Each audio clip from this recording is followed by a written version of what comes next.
Le président américain Joe Biden a signé le CHIPS Act, un décret exécutif mettant en œuvre la loi sur les semi-conducteurs.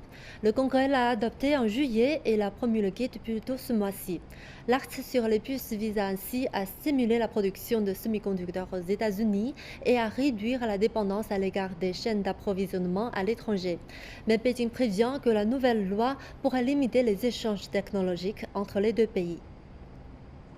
Plus tôt ce mois-ci, la Maison-Blanche a qualifié l'acte sur les puces d'investissement historique dans la technologie américaine.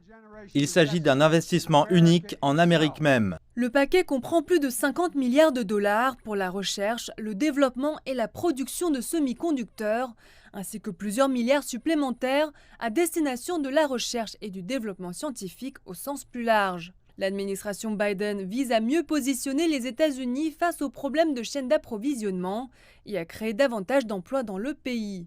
Jeudi, le président Biden a donc signé un décret mettant en œuvre la loi. Il comprend la nomination d'un conseil pour superviser le déploiement d'un nouveau site web connectant les chercheurs et les fabricants de puces à cette aide gouvernementale.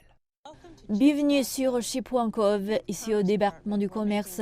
Nous réalisons un investissement historique pour dynamiser notre industrie nationale de semi-conducteurs.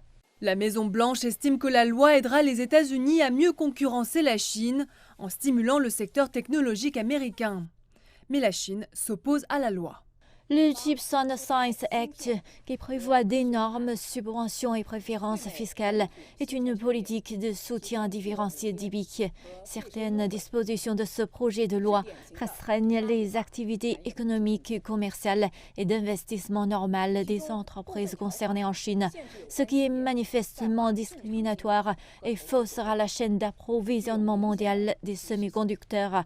Cela perturbera le commerce international et la Chine s'y oppose fermement. Certains critiques de l'acte sur les puces soulignent qu'il s'agit précisément du type de politique industrielle que les États-Unis accusent souvent la Chine d'utiliser pour manipuler les marchés.